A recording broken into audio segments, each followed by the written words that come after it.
isiin silaa maallaqa dila kana qabaatte wayii biyyarraa baati jennaan egaa akkas taate ni ajjeesna jaane ajjeesaa jeen isiin warra jannataati isin kan ajjeese garuu yoo ajjeestan garuu isiniitu warra azaabaati jechuudhaan deebisaa kanneef. Deebisaa inni kanneef kanarraa kan ka'etti maallaqa itti ol kaasanii jechuudha. Itti ol kaasan daran maallaqa qarshii 82,000 kan asii itti ergamellee fudhatanii maallaqa dila kanaaf ibsanii gaafatan. Duuba waliitii teenya tanaaf sagalee haa taanu. Waliitii teenya tana cinaa haa dhaabbannu. Beekamu dhiyoo tana akkoo isii bira dhaqee haasawa waliin taasiseen ture. Guyyaa har'aan tanaa irra deebi'uudhaan hanga mana isaaniitti deemee dubbiseetiin jira. Akkoon isaanii maal akka jettu hanga dhumaatti hordofaa. Alhamdulillah.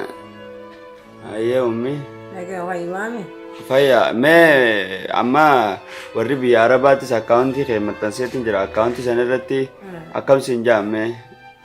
Bu'aan naan je'an kaan kijiba ja'a kaan dhuga ja'a kanatti wal marree kun guutamne taa'u jirra mala dhabnee taa'u jirra jedhan ammas dubrinis isiin hun jirtu eenyuufi gargaarsa erginaa naan je'anii haa egaa isiin yoo jiraachuu baattees jiraattus gargaarsa kana ilmi namaa tokko musiibaa rabbiin hin feene waaf irratti harkisu waan isiin musiibaa san keessa jirtuu fi isin irratti iyyannee isinitti ergine waan kana taateef yoo rabbi isin kannee inni kannettanii yoo rabbi wanni dubbii tanallee irraa waastan firraa dhiisaa galatoomaa je'en akkasitti addaan galle ammoo cinqii isiin irra jirtu rabbii fi anumaa quba qaba waan tana taateef akka dubbii kijiba jettan kanallee fudhanne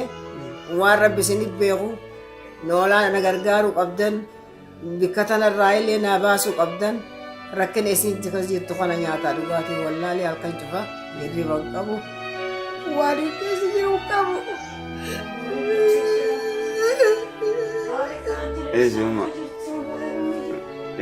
Dhibaati ijoolleen Ameerikaattis ijoolleen Awurooppaattis walitti qabu jiranii.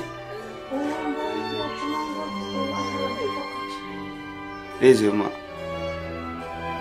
Dhibaati ijoolleen walitti qabu jiranii.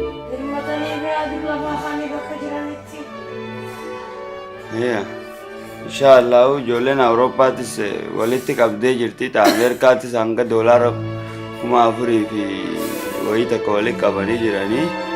Yoo rabbi jeegaa isaan sanumaa barnee gadhuu naan jee namichi basii ergu jiraa jennaan qaxaroon ala dandaa qabe yoo erguu baatta mataa sii muyeetii mata eequrra kaayaaf naan jee sachumarraa rabbumaa irraa booda'aa rabbina jaba. Dhiisuma akkasi inshaallah mee ni baati. Nama waan danda'uun jechuun akka cinaa dhaabbatu akkuma eegaa nama waan danda'u kaa dubbii namaa olola namaa dhiisanii namni karaa sheexaanumaatu waa takka taane namni uumataa san cufarraa ibidda kana keessaa naa baasanii akka ta'anii mee rabbii isaa naa gargaaru waan akkoo ta'uu fi haadha ta'uuf cufa isaan cufa cinaa haa dhaabbatanii rabbii wajji rabbi isaa naa gargaaru. Wakijiba fin dubbat wani do takijiba je khone sa ya rabbi ha kafaluf dhiifama gaafata warri duraan kijiba joosi jolaan jolle sadeen takka turte isaanis dhiifama gaafatanii jiranii